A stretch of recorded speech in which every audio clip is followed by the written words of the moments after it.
So, hello everybody and welcome. Yes, welcome back here at BSN Network. You back here, BSN Network. This is the BSN Network podcast here today. It is Wednesday, March 31st. Hope everyone's having a good day so far and a good rest of their day. Yesterday, it is in fact Wednesday, March 31st here today. Tomorrow is opening day for the MLB and opening day for the New York Yankees as they begin their chase for their 28th World Series. Cole is on the mound tomorrow versus Hyun-Jin Ryu.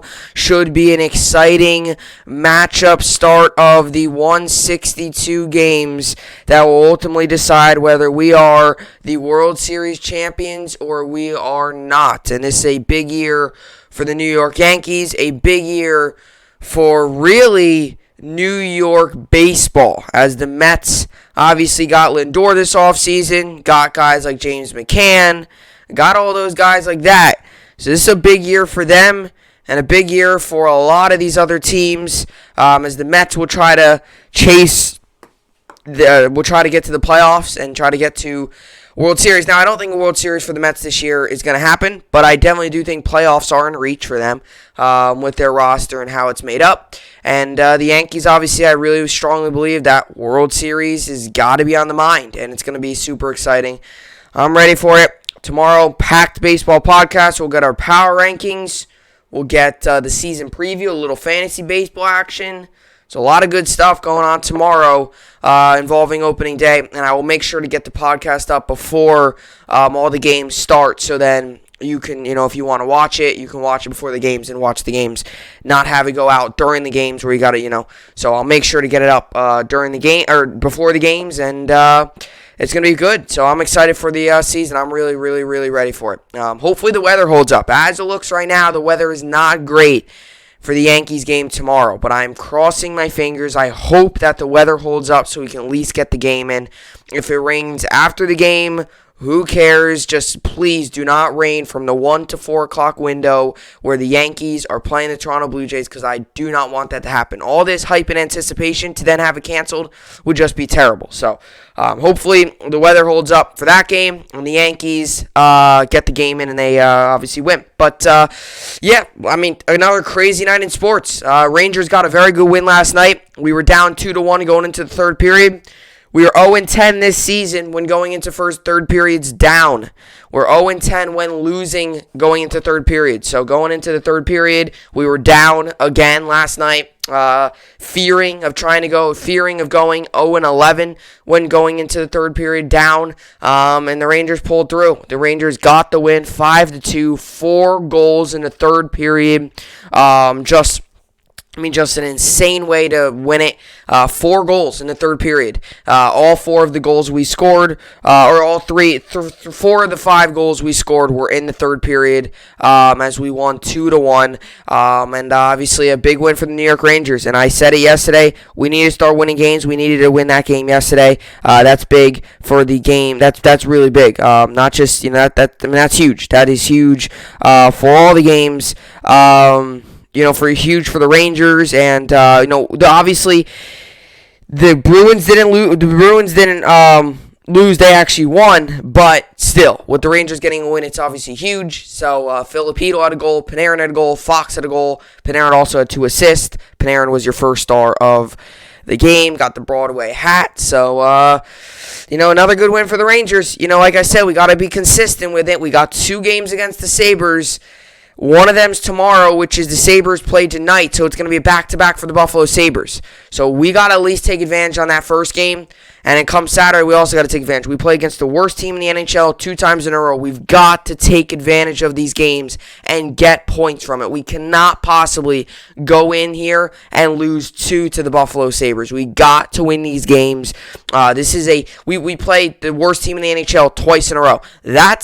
You got to thank the NHL for giving you that opportunity. You literally have an opportunity to get 2 pretty easy wins if you're the New York Rangers here. So, got to get the job done against them. But a good win for the Rangers last night. Nets play today. March Madness, a little bit of a halt until Saturday.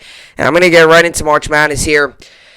UCLA, just what a run for them. What a run for UCLA as they are now headed to the Final Four to play against Gonzaga, which I don't think they're going to win. I think Gonzaga is going to win it all. I've said this all along before the tournament. I said it really midway through the year. I said Gonzaga is probably going to win it all. They got the team, Corey Crispert, Drew Timme, Jalen Suggs, guys like that on that team.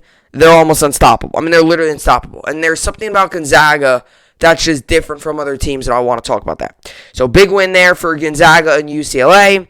And Baylor, obviously, Houston both won their respective games on Monday. So, the Final Four is set. Gonzaga versus UCLA and Baylor versus Houston. So, it should be good. That's coming up this Saturday, which I'm excited for. So, let's get into the topics for today because I got a lot to get to on this Wednesday podcast. We're going to start off with Gonzaga and UCLA. So, I decided this isn't really going to be like a game preview. So, just because it says Gonzaga and UCLA, it's going to be a game preview. And I understand Baylor and Houston have been doing really good, and they're doing all that great stuff, and I understand that. But I really want to hone in on Gonzaga's success and UCLA's success. And the reason I want to do this is because UCLA's made they've made a historic run. We haven't seen a run like this really ever. They've made a run they've made a historic run. They've made a run that's breaking history, that's breaking records, that's making history. I kind of said that backwards. Breaking records and making history. UCLA is making history with this run. They're a team that were with those first 4 games. UCLA, Michigan State, it all started then. They played that game, then they had to go to the first round. They won that game, went to the second round. They won that game, went to the Sweet 16, won that game. Obviously went to the Elite 8, won that game. Now we're sitting here Final Four. An 11-seeded team in the Final Four. The only other seeded team that is lower than them is the other highest seeded team or lowest seeded team is number 2, Houston. You got Gonzaga and Baylor both number 1, Houston number 2, and the 11th seeded UCLA coming in. I want to talk about them. Then I really want to get into Gonzaga's success. Because it's not just that Gonzaga is winning these games. It's how they are winning them is what I want to get into. So I'll get into that. Then we'll get into a Francisco Lindor rumors. As I mentioned yesterday, rumors are flying. Debates are going around. Today is the final day Lindor has to sign a contract extension with the New York Mets. It very well could happen tomorrow. I don't think it will. It's going to be game day. They're going to be focused on the game. I don't think he's going to get a contract extension done tomorrow. But Francisco Lindor, before the season starts, he said he doesn't want to negotiate during the season. So this is it. This is the day. We got to see both sides throwing offers out there. The Mets threw a 10-year deal out there. Lindor said, no, I want 12 years, $385 million. So did they come to an agreement? What do they do? We'll get into that with the Francisco Lindor rumors as we are one day away from MLB season starting up. Mets visit the Nationals tomorrow. That's the nightcap of all the games. And then the Yankees obviously are home against the Blue Jays. So that's your those are your matchups there for the New York baseball teams. So we'll get into the rumor, kind of give you my thoughts on it, tell you if I think he's going to sign a deal or not. We'll get into that. Then we'll finish off the podcast with the usual New York sports update. Put the cherry on the Wednesday podcast, and obviously, when we get up tomorrow, it's going to be opening day for the MLB, which is going to be really, really exciting. I know I've said exciting a much, but I am. Like I said, spring training was not too many games televised. Wasn't much, it wasn't as exciting as other spring training. So it feels great to see baseball back. And something about final, last season was nice and all with the 60 games. We got baseball. But with the 162 now, it's just like, it feels like it's just so exciting because you're finally getting 162. Last season, we only got 60. It was so quick. Now we're finally getting the full 162. We finally get to see a full 162 games of Garrett Cole instead of just 60 games of him last season, or 12 starts. So we finally get to see 30, 35 starts of Garrett Cole this season, which is... I'm pumped. So we'll get into all that to finish off the podcast with the New York sports update. Like I said, Nets play today. Rangers have a day off. Yankees obviously play tomorrow along with the Mets, and the Knicks and Nets play today. front end of a back-to-back for the Brooklyn Nets. So we'll get into all that good stuff. But with all that being said, this is the BSN podcast, and let's get right into it. So March Madness, to say the least, has been quite the March Madness. And like I said, I've said this a couple times on the podcast, and I truly mean this. Now, it might sound like a little bit of a joke, but I do truly mean this. March, that's why they call it madness. I mean, March Madness because it literally is madness. And I'm talking about madness because things like this happen.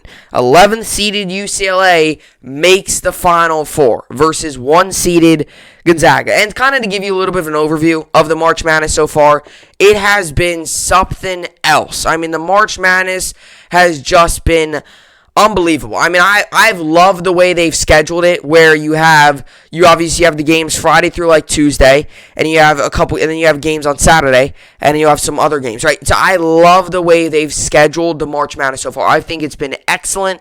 I got to give all the credit in the world to the people who have made the schedule and stuff like that. I love the way they schedule the March Madness.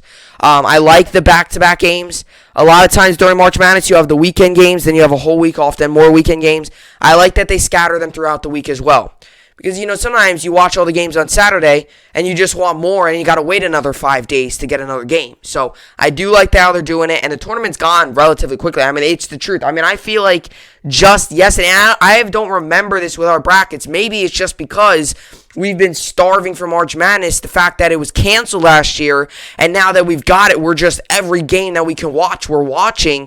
Maybe that's because, maybe that's because of it, but I don't know why. It just feels like this March Madness has gone by so quickly. It's already the Final Four, and boy, do we have some matchups ahead of us. And UCLA, 11th seed, going into the Final Four against Gonzaga. And I'm going to get to Gonzaga first of all, because I kind of want to be short and sweet on Gonzaga, just because I don't think any of us are surprised they're here. But UCLA, I do want to take some time. I actually have an article to read on UCLA with some of just the records they're breaking. The fact that they're 11th seeded team, the first 4 team, they had to actually win that first 4 game in order to get into the March Madness. 11th seeded UCLA team, they are now here, sitting in the Final Four. If anyone predicted that, good for you. I don't think there's many people out there that predicted that. As a matter of fact, I think 1.2% of brackets had them going to the Elite 8, and that could have been all these random different combinations. That could have been UCLA fans saying, oh, we're going all the way. So a fan like me, who was making a bracket based off of, what I actually thought was going to happen, and not that I don't like UCLA. I'm not a UCLA fan. I'm a Kentucky fan. So based off on a person like me, I had no thought in my mind that UCLA was going to get here to the March Madness. And but they sure enough have gotten, or not to the March Madness, gotten here to the Final Four. But they've sure enough have gotten here, and they've gone to the Final Four. But I want to get Gonzaga first. And like I said, Gonzaga I want to be short and sweet with, because who's surprised that Gonzaga's in the Final Four? Who's surprised that Gonzaga opens up at 14-point favorites against UCLA? Who's surprised that Gonzaga is this good? I don't think many people are surprised. So that's why I kind of want to be short and sweet with this. But there's something about Gonzaga, and this is where I kind of want to get into the Gonzaga points here. Right, Gonzaga, Baylor, very good team. Not the 1-seeded team on the right side of the bracket, very good team. Coming in from the South, they're playing Houston, who's coming in from the Midwest part of the bracket. So I get that. Baylor has had a very good season, right? That's been great. They have, and I'm not trying to downplay it. Jared Butler, Davion Mitchell, guys like that have been amazing. You're talking about, 2 top 10 players in the nation right now on that team. Houston, their, March Madness has been good. They've dealt with some injuries, some adversity, but they've been able to battle back and fight through it. They've been down in a couple games. They were losing against Rutgers. They were able to come back and beat them. They crushed Syracuse. Oregon State almost made a little bit of a comeback on them. They had to fight through that. They've got their star player who's, have a hip problem. So there's been a lot going on with Houston. But they've gotten to this point. They've battled through a lot. So you got to give credit where credit's due. I'm not taking anything away from them. UCLA, like I said, I'm going to get to them in a little bit. But what I really, really, really want to get to is Gonzaga. And I'm not just saying this because I picked them on my bracket. But not just the fact that Gonzaga is winning games. It's how they are winning these games. Gonzaga has been dominant in these games. And like I said, it's not just how they are winning them, it is how they are getting the job done. These games for Gonzaga are not close. The closest game here, I don't even know what 87, that was 60, but the closest game was probably 87-71. It was a 16-point victory. And even then, that's 16 points. Like I said, Baylor, Houston, and obviously UCLA with the magical run, and Baylor and Houston, they're winning games, and I get that. And a dub is a dub, a win is a win, and a loss is a loss. But Gonzaga has came in here, and they haven't had any trip-ups whatsoever. Right? Baylor, they beat Villanova. It was close. It came down to the wire. They got off slow shooting. They got off to slow starts, but they got the job done nonetheless. Gonzaga, they're not even getting off to slow starts. Yesterday, what did they start off? There was 7-0 game they started off with. And then it turned into like 11-4, and sure enough, it ended 85-66 victory. And you can't sit here and tell me they're not playing good teams. I get it. The first game against the Norfolk State Spartans, I believe. Norfolk State, I believe. Yes, I get it. They're a team they had to get a miracle. I get that. 98-55. Good for Gonzaga. They got the win. They took care of business. And we were all expecting that. Then they played Oklahoma, who is a very good team. A lot of people had Oklahoma actually making a little bit of a run. Surprising or not, because they finished the season strong and they're a solid team. They beat Oklahoma 87-71. Creighton, the 5th team in the nation, one of the best shooting teams in the nation. Oh, well, they shut them down 83-65. And then most recently, beating USC, who beat one of the hottest teams in the tournament, Oregon. They beat them 85-66. So 19-point game, they beat USC. And now they go and play UCLA. And Gonzaga is getting it done on both sides of the floor. Their highest points allowed so far in the March Madness has been 71. That's not that bad. They're doing it on both sides of the floor. And you know what else I love about Gonzaga and the way they're playing? They are keeping their foot on the gas until the end. And you might sit here and disagree with me and say, oh, well, they should let off a little bit. No, that's Gonzaga basketball. That's how you build a winning culture and a good team, is playing until the end. Play the full 40 minutes out. I don't want to see 30 strong minutes, the final 10 of weak minutes. Play the full 40 minutes out. And that's what Mark Few has done with this Gonzaga team. And you could sit here and say, oh, well, that's bad sportsmanship. You should, lay off. No, I have no problem with it. That's how you build winning basketball. That's how you build winning culture, is playing the full 40 minutes and putting 110% out there night in and night out. And Gonzaga has done that. And that's why Gonzaga is 2 games away from completing a 32-0 season. Because they keep their foot on the pedal. They go 110%. And you want to know another thing about Gonzaga? Is they don't get caught looking ahead. I believe that some of these other teams, like Illinois, things like that, Michigan very well last night, could have got caught looking ahead. It was a close game. It wasn't a blowout. But they could have. Illinois, I definitely think they got caught looking ahead. They thought Loyola was going to be an easy test. They got smoked. Right? I thought, Michigan, I don't think they got caught looking ahead, but there's also a chance that Florida State, too. They're a good team. They got smoked. I was expecting that to be a close game. They might have been looking ahead they might have been looking ahead. Same thing with Alabama. They had a terrible overtime. They might have assumed, I believe looking ahead is a real thing. I believe that. Gonzaga right now, they're 2 games away from 32-0. And you can kind of call it a big 3, but Drew Timme, Jalen Suggs, and Corey Crispert, I think that's a big 3 right there if you ask me. Crispert at 18 points yesterday. Suggs at 18 points, also had 10 boards and dished out 8 assists. And Drew Timme led the way with 23 points. And, this is another thing, too. It's a 40-minute game. Look how many minutes Suggs is playing, 35. Kispert is playing 37. Drew Timme's playing 31. Jalen Suggs, like I said, 35. Nembhard's playing 36. So, I mean, they're playing their starting guys a lot. And that just goes to show you how good of a team this is. They're keeping their foot on the pedal. They are not, they're not letting off of it. And you could tell, too. Right, they had 30, but Gonzaga had 49 points in the first half yesterday, still piled on 36 in the second half. But they still, sometimes you see 40 and then they'll pile on like 20. So, Gonzaga, 30-0. And that's the real question is, can anyone stop this team? And like I said, and I'm going to get into UCLA just in a minute here after I kind of close this out. UCLA's run's been magical. But can anybody really stop Gonzaga? Really? Can anyone really stop Gonzaga? I don't know. I don't think so.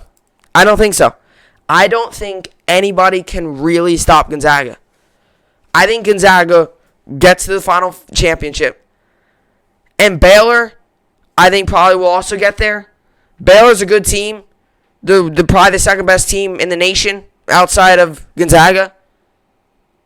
And I get that. But Gonzaga is just, this team is special. Whenever you get an opportunity to watch Gonzaga, you got to watch them. Because you don't get to see this very often. You don't get to see a run at 32-0 very often. It's very rare to see guys like Kispert, Jalen Suggs, and Drew Timme be so dominant together. It's rare to see that. So we have to actually savor this run. Whether you want Gonzaga to win or you don't. I think it would be cool to see Gonzaga win it all. I predicted them, so hope they can, because I would love to get my prediction correct. And I also like Jalen Suggs. I think he's going to be great in the NBA when he gets there. Drew Timme's just hilarious. And Corey Kispert is, the guy is a great shooter. And he had a little bit of an off night last night, but when he had an off night, he still got the job done. Mid-range and get into the basket. So, boy, oh boy. Gonzaga, man. What a run for them. And I know we all predicted it, and I know many of us aren't surprised, but it's just the way they're getting it done. Their opponents look lost against them. It's almost like Gonzaga, it looks like they're not even trying. I don't mean that in a bad way, but it looks like they're just going out there, going through their routines, and other teams are just, maybe it's just the pressure on other teams. But boy, oh boy, Gonzaga is blowing teams out of water, and they're making it look easy. Big win for Gonzaga. Now let's get to UCLA. Like I said earlier, I don't think any of us expected UCLA to go to the, I don't think any of us expected UCLA to get to the not the March Madness, to get to the Final Four. Maybe there were some of you out there, but I don't think there was many people out there. And let me just read really quickly UCLA. The way they finished the season was actually not good. They finished the season on a 4-game losing streak. They lost to Colorado, lost to Oregon, lost to USC, lost to Oregon State. So, to be honest, they actually lost to 4 March Madness teams. Colorado they lost to, Oregon they lost to, USC they lost to, and Oregon State they lost to. So, but Colorado, I believe, they lost in the second round. Oregon obviously lost in the Sweet 16. Oregon State lost in the Sweet 16. Oregon State lost in the Elite 8, I believe, right? Yeah, the Elite 8, so my bad. And Oregon lost in the Sweet 16, because then they had to get to the Elite 8, which was yesterday, so now Final Four. So, like I said, obviously, they finished the year off on a tough note. They lost 4 straight games, and they lost to 4 good teams. So it was a little bit concerning. But they did get to the March Madness after all, and they've done everything they've needed to do to win it. So they beat Michigan 86-80. That was in overtime, by the way. Then they beat what was this, Albany Christian? Yeah, Albany Christian University. Then they beat Alabama, which was the most recent big win, or the most recent was actually Michigan, but I remember Alabama, that was a big win as well. And then they beat Michigan 51-49, and they held Michigan to only 49 points. That's crazy to me. That is wild to me, that you're holding Michigan. And I get it, they're without Isaiah Livers, but only 49 points, really? Only 49 points you were able to put up? Only 49 points. And UCLA only had 51, so it was a low-scoring defensive affair. But still, Michigan did not have. They kept it close, but boy, did they not have the game many expected. And now they get to meet with the number 1 ranked team in the nation and 30-0 Gonzaga Bulldogs. And like I said, the goal obviously is to win a championship. There's no doubt about that. The goal is to win a championship. No one out here disagrees. Even these 16th seeded teams obviously have many goals along the way, but they would love to upset teams, and that's what UCLA has done. But UCLA, they should be proud with the way they've out, because UCLA's surprise Final Four run is historic. But now comes the juggernaut, and that's the truth. The juggernaut is Gonzaga.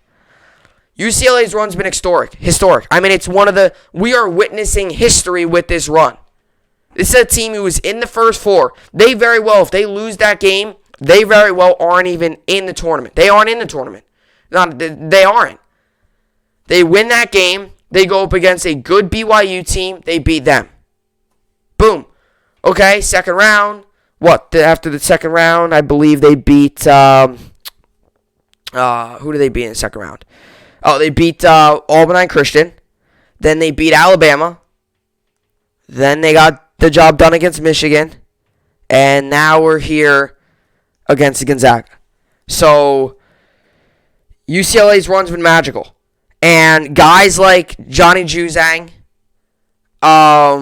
with him, he's been dominant. Tiger Campbell, when he gets hot, he's very good. There's so many different guys in that team. And UCLA's been a complete team effort, is what I find most. And it's not one guy, it's a complete team effort. Although last night, Johnny Juzang took over. Obviously, had 28 points, had a great game, was dishing out, was passing the ball, rebounding. He was doing all that good stuff. He had a very good game. But UCLA, and a lot of times when you see these upsets, these historic runs, although we don't get to see too many like this, a lot of times when you see this, it's a complete team effort. Because a lot of these teams don't have that one guy. They don't have that guy on Gonzaga that's like a Jalen Suggs. They don't have Jared Butler. They don't have that kind of guy. Johnny Juzang's been good. I wouldn't compare him to Jared Butler or Jalen Suggs. Those are NBA-ready talent. But there's some more team effort. There's a lot of guys on this team. They've come together as a team. And that actually, to be honest, UCLA, this would be a team that has been benefited from the bubble. Right? Bubble, you're spending a lot of time with your teammates. You're growing together, right? You're learning together. Really, that's all you see is your teammates, because you can't go out in public and meet up with other people. You're really stuck in a room all day, sometimes with your teammates. You go places, all that. And that's with a regular March Madness. But sometimes March Madness, you could do a little bit more things, right? You could go with your family and stuff. Really, all this is for all these teams, not just UCLA, with this bubble is... You just got to stay in your room, stay in the hotel, and stay in the bubble and kind of just hang out with your teammates. And a lot of times this is how chemistry and stuff builds. It's a lot of stuff that happens off the court. And UCLA has been done that. And I would say UCLA right now has benefited from the bubble. And I would say that. And I know that might sound crazy, but it's the truth, because they've been able to gain chemistry, stay together, play amazing. And this is a team who ended the year on a 4-game losing streak, and we are now sitting here in the Final Four as an 11th seed. So, just an insane run by UCLA. And I know they got to go up against Gonzaga, and that's as tough as it can get. I would give them a chance if they're going up against any other team, but Gonzaga is one of the best teams we've ever seen. So, it's going to be a tough game for UCLA. It's going to be real tough. But if there's a team that's up for the challenge, I guess it's them. Because they've already knocked off Alabama. They just knocked off Michigan. They knocked off BYU. And they've knocked off teams like that. Albany Christian, they knocked them off. But, it's nothing crazy. And the team that was in the first 4 games has now here in the Final Four. So UCLA's surprise Final Four run is historic. It is. But now comes the juggernaut, and that's obviously Gonzaga. No matter what happens from here, the 2020-2021 UCLA Bruins have sealed their place in history.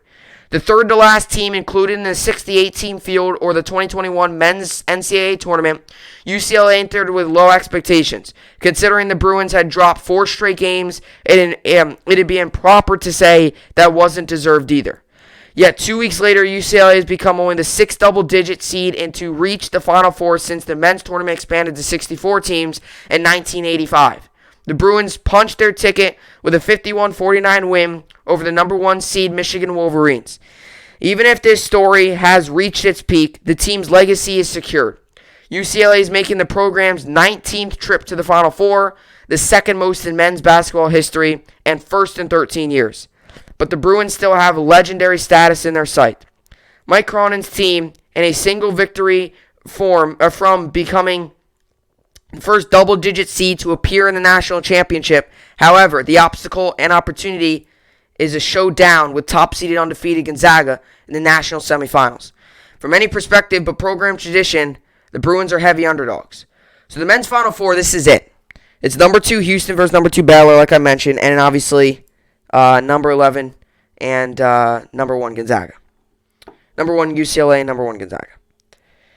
This year, UCLA never cracked the top 20 of the AP poll. Gonzaga hasn't budged from its number 1 preseason ranking. UCLA lost to USC twice. Gonzaga smoked the Trojans by 19 on Tuesday. Gonzaga opens as a 14-point favorite over UCLA per DraftKings. And that's simply the beginning. Gonzaga, which has 3 AP All-Americans in Drew Timme, Corey Kispert, and Jalen Suggs, boasts a highest efficiency margin and third best offense in the 2020 in the 20 season history of KenPom.com. UCLA, meanwhile, ranks 13th on offense and 45th on defense.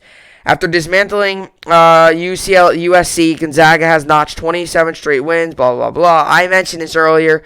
Anyway, let's back to one of these points. 10-plus points in 29 double digits, margin 30 games. While the popular retort of low at competition level in Gonzaga's conference is fine, the rest of the schedule is impressive. Gonzaga has beaten Kansas, West Virginia, Iowa, Virginia, Oklahoma, Creighton, and USC, all NCAA tournament teams, on neutral courts by an average of a margin of 14.9 points. The team has faced plenty of challenges en route to 30-0.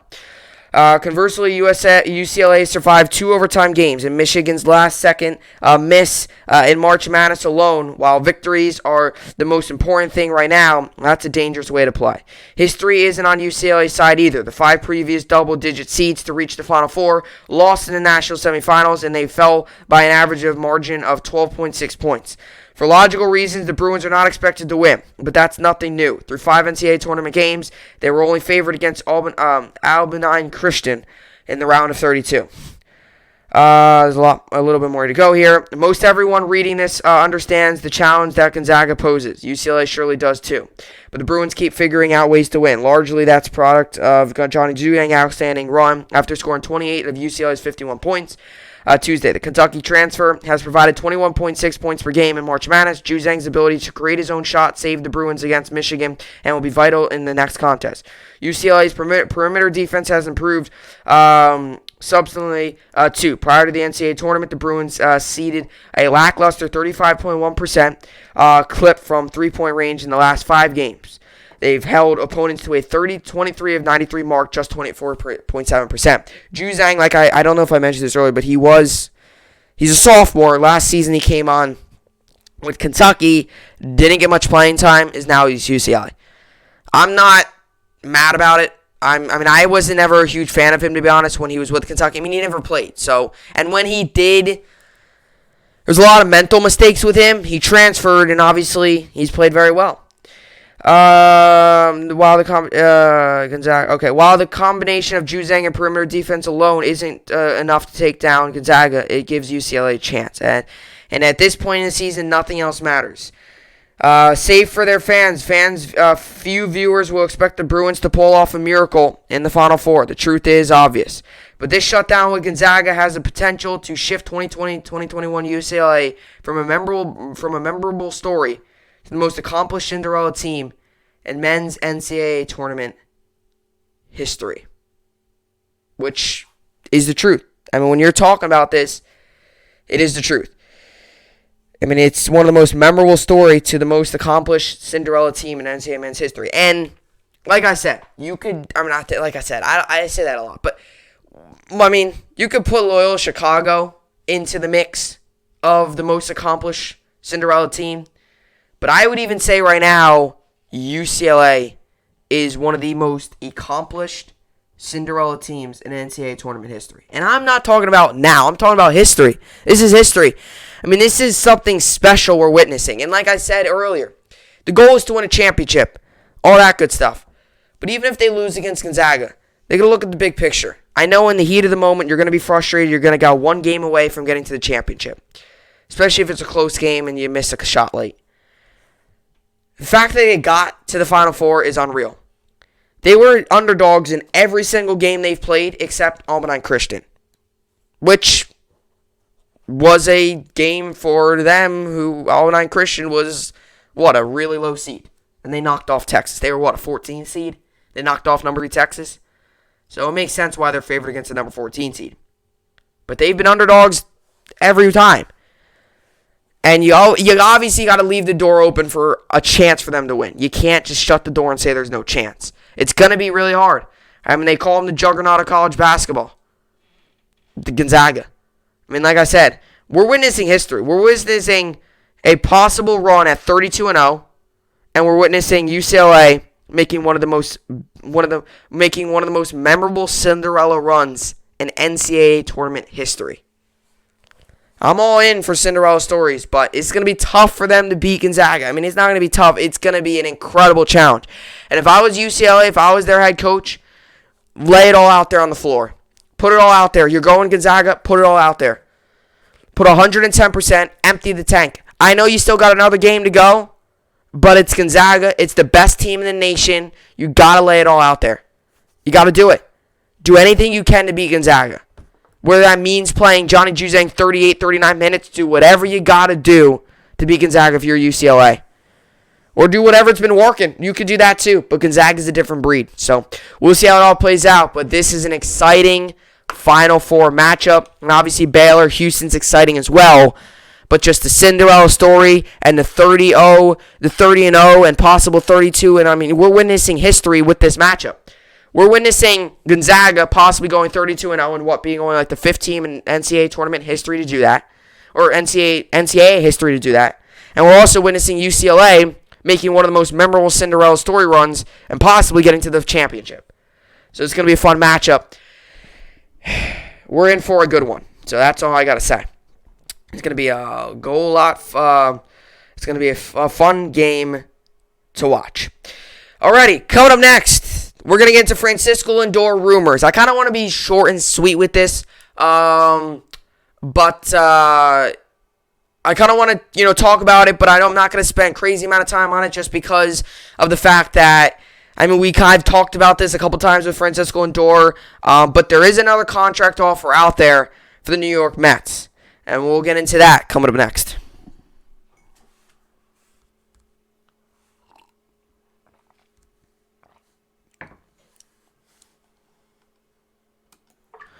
Alrighty, so let's get into this here.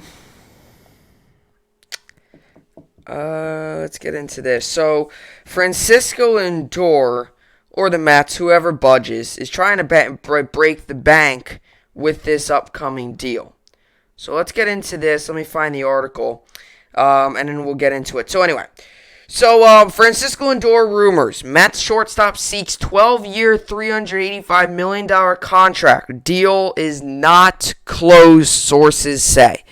So, we are one day away from MLB season. If you even want to say that, or you could sit here and say we are, so many hours away from the season. To be honest, at 1 o'clock, we're exactly 24 hours away. 1 p.m. Eastern Time, we're exactly 24 hours away from the Yankees throwing their first pitch and playing the season, starting the season, I should say. And the Mets off-season, I would say, is still continuing. And this is the thing sometimes, is I feel like a lot of this outside noise with Lindor and stuff it's just a lot of this outside stuff with Lindor, I think, is getting to the point where you just got to focus on the games. If he signs, he signs. If he doesn't, he doesn't. At the end of the day, we'll see how it plays out. And if I was the Mets here, maybe they do get a deal done. 12 years, $385 million is what he wants. And the Mets are only willing to give him 10 years deal worth $325 million is what they're saying. So the New York Mets and Francisco Lindor, a day before opening day, are not close on a deal. And that's the last thing you want to be debating and want to try and get done the day before opening day. If anything, you should be working on the lineups. You should be working on this. You should be getting ready for the season, not focus on a contract extension for a player. If this deal, if this deal was going to get done, it was going to get done latest last week. Because Anthony Rizzo has stopped talking to the Cubs. Carlos Correa has stopped talking to the Astros. And I don't mean that in a bad way.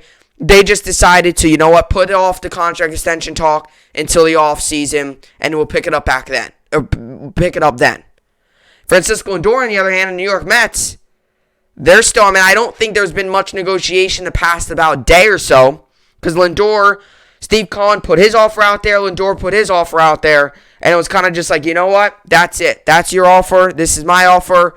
This is it. And, so far they haven't agreed, and that's one of the worst situations you can come into. And maybe it turns into a situation with Francisco Lindor where they come to an agreement on, maybe 10 or 11 years, $350 million or something like that. Or maybe they do less years but more guaranteed and maybe incentives or something like that. I don't know, something like that. But they got to come to an agreement on something if they want to get this deal done before opening day. Because if they don't get the deal, because Lindor said he does not want to talk during the year about contract extensions. He wants to focus on the team. He owes it to his teammates. He believes that he's got to put 110% of his focus on the team, on the season, not on contract extensions, not on personal stuff.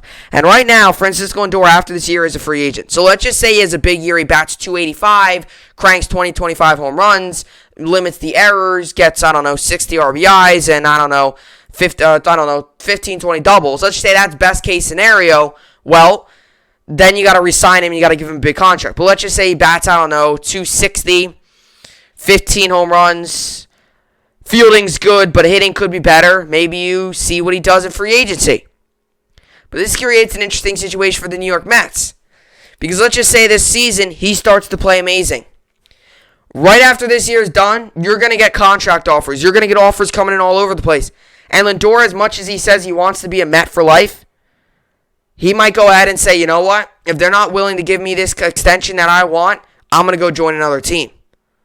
So the Mets are in a very complicated and interesting situation because you got to look at one. You got to look at a side of it. You got to look at do we go ahead and secure our star player here for another 12 years, or do we wait out this season and hope to come in agreement on next year with the risk of losing him? Because this whole deal, this whole trade was to get Lindor, and then to only have him for 1 year and then have him leave, I don't know about that. Now, could it be a DJ LeMahieu situation where after the season he has a really good year, bats .280, .290, getting hits all over the place, using the opposite field, all that stuff, using the whole field. Let's say he does that, has a good year in the infield. Let's say the Mets make the playoffs and all that stuff.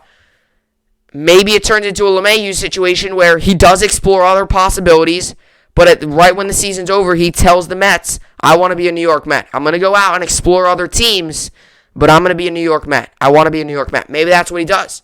Maybe he goes, and I don't know Lindor very well. Meaning I know who he is. I know how he's a good player and all that. I get that, but I don't know if he's a guy that's going to want all the money. I don't know if he's a guy that's going to want to, I don't know what he kind of is. He was loyal to Cleveland for all those years. Is this a guy that's going to want a lot of money and go join a team, or is this guy that would not want as money to stay loyal to the New York Mets? I don't know what kind of guy he is. This is his first real big deal. Obviously with Cleveland, he came in as a rookie, made his mark there. Now he's with the Mets. He wants a bigger deal. We'll see how it goes. But, you also got to put an AAV. Maybe the Mets offer him a 10-year, something with a higher AAV, average annual salary. That could also be a possibility there. This is just brainstorming possibilities.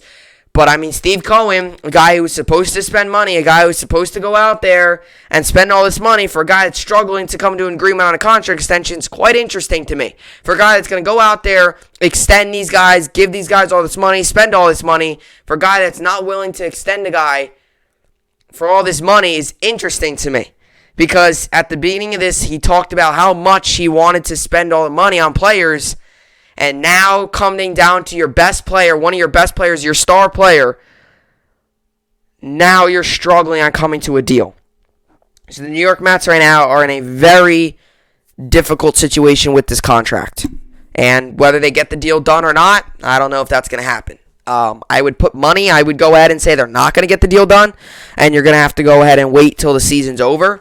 But then that also creates, let's just say Lindor starts to have a great year, and we're sitting here in June, and he's putting up numbers that we haven't seen before, and then you're a Mets fan, you're kind of getting impatient, like, why didn't we sign this guy back in April? It's gonna be fun. It's gonna be interesting. I mean, the rest of today we'll find out. Like I said, I don't think he's gonna sign. I don't. I would go ahead and say, if anything, he's gonna go test free agency, play this year out, test free agency. And I mean, I feel like Mets fans too are split on this, because I feel like Mets fans, they understand what they're getting in Lindor. They get that he's a very good player, very good shortstop, very good. I mean, he's a very all around good player. They get that.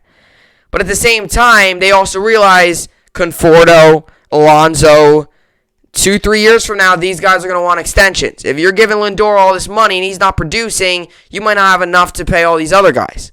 So you got to look at both sides of it. Yes, right now it might seem like the right decision. But next season, when some of these other guys want extensions, well, then what are you going to do?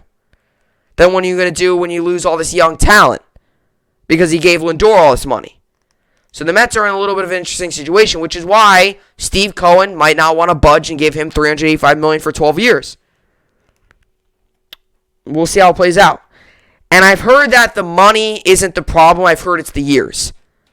Lindor wants more years, supposedly, than that. That's unless they sign Lindor to, a smaller deal and have opt-outs after his first 2 years or something. And if he doesn't like it, doesn't like how it's going, he can opt out. Something like that. It would be that's unless they just give him a very player-friendly deal. Trevor Bauer's got a very player-friendly deal. He signed a 3-year deal. Opt-outs after year 1 and 2. Player options. So if he decides not to opt out, he would be with the team. But he has opt-outs after year 1 and year 2. So let's just say he has another good year this year. He might want to test free agency again and see if he can get even more money with another team. So we'll see how it goes. But Francisco Lindor rumors, Mets shortstop seeks 12-year, $385 million contract. Deal not close. That's big. Not close on a deal a day before opening day, a day before you got to get the deal done. Not a good situation to be in if you're the New York Mets right now. Francisco Lindor and the New York Mets reportedly face a sizable gap in contract negotiations as the 2020 MLB season nears. Tim Healy of Newsday reported Lindor is seeking a 12-year, $385 million deal, according to SNY's Andy Martino. The Mets have offered a massive extension of approximately 10 years and $325 million. Martino cautioned the respective sides haven't yet struck an agreement. Lindor has not accepted the offer. He wrote he is working under a self-imposed opening day deadline to reach a deal. As of Monday night, the sides were not close to an agreement and did not feel a sense of momentum towards one. Martino noted the contract would far surpass the biggest one ever handed out by the franchise. 8 years, $138 million for David Wright. Lindor, whom the Mets acquired from Cleveland this offseason, is due to become a free agent after the 2021 MLB season. Getting the 4-time All-Star in Carlos Carrasco was a strong sign of intent from a new owner, Stephen Cohen. As he approaches his first full season in charge, the real test, however, is whether New York can retain Lindor beyond this year. ESPN's Jeff Passan reported Sunday that Cohen and Lindor met for dinner the night before and that there remains hope something will get done before the opening day deadline Lindor set. It's difficult to envision Lindor matching or surpassing Mike Trout's 12-year, $426.5 million extension from the Los Angeles Angels. At $325 million, the total value would still fall behind Trout, Mookie Betts, $365 million, Fernando Tatis Jr., $340 million, and Bryce Harper, $330 million. A $35.5 million average annual salary would also trail 7 players, with Garrett Cole, $36 million, leading the way.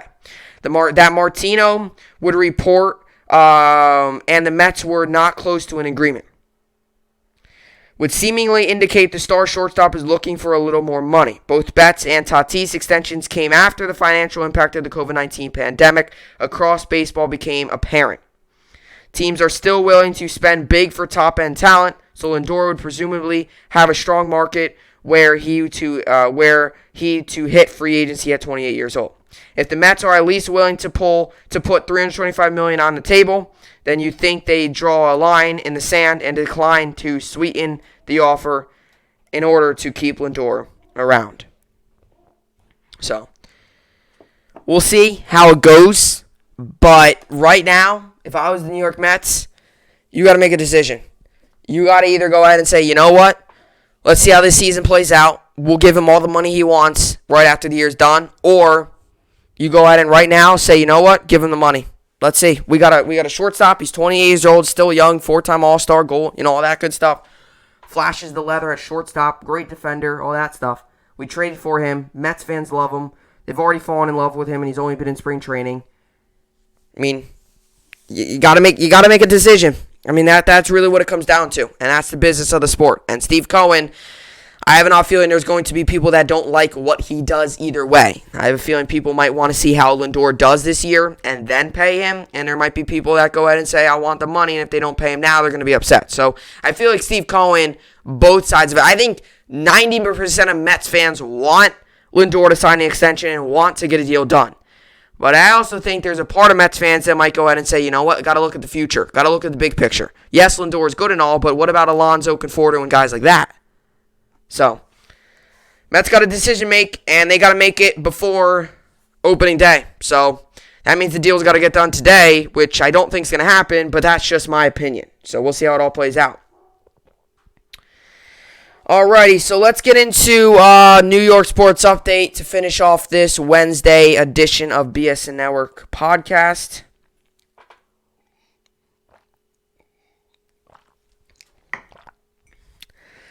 Alright, so as I mentioned in college basketball, UCLA won yesterday and Gonzaga won. I talked about it a little bit earlier as well, and today there's no games on today. And as for the NBA, yesterday the Magic won, Suns won, Nuggets won, and Hornets won. And today we got the Heat Pacers. I'll give Heat the win. Trailblazers Pistons. I'll give Trailblazers the win. Mavericks Celtics. I'll give Mavericks the win. Jazz Grizzlies. Give Jazz the win. Knicks Timberwolves. Give Knicks the win. Raptors Thunder. Give Raptors the win. Spurs Kings. Give Spurs the win. Bucks Lakers. Give Bucks the win. And Suns Bulls. Give Suns the win. Nets also play today. Nets come in this game 32-15. Rockets come in this game 13-33. The Nets are 12.5-point favorites. The over-under is 232.5 for this game. This game comes on today, 7:30 p.m. Eastern Standard Time on Yes. I'm going to give Nets the win. They're big-time favorites. They're rolling right now. I will give them the win. As for yesterday, the Predators won, Blackhawks won, Bruins won, Canadians won, Panthers won, and Blue Jackets won. Rangers also won yesterday, 5-2. We moved to 16, 15-4 on the season. A big four-goal third period propelled us to victory. Buchnevich scored a goal. Filip Chytil had a goal. Kaapo Kakko had a goal. Panarin had a goal and 2 assists. And Fox also had a goal, and Strome also had an assist, along with Lindgren with 2 assists and Brendan Smith with also assists. And Panarin obviously led the way with a goal and 2 assists. Another goal for him. It's been great this season. As for the NHL today, we got the Flyers, Sabres. I'll give Flyers the win. Maple Leafs, Jets give Maple Leafs the win.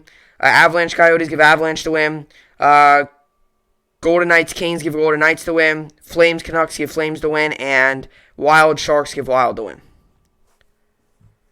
And as for MLB, yesterday, the Dodgers won, Diamondbacks won, Rockies won, Brewers won, Braves won, Pirates, Twins tied, Rays won. And now we prepare for the regular season. Spring training is officially all wrapped up as we get ready for the regular season now. As for fantasy basketball, today I'm currently winning 336-290. And today I've got going Kyrie Irving, Victor Oladipo, let me see here. All right. Today I've got going Kyrie Irving, Victor Oladipo, Jimmy Butler, Jeremy Grant, Jonas Valanciunas, Fred VanVleet, and then hold on, let me get out of this here. Fred VanVleet, Miles Turner, Pascal Siakam, Kyle Lowry, and Kemba Walker. And the injury update here is Victor Oladipo's day-to-day. Oladipo illness will not travel to Indiana for Wednesday's game.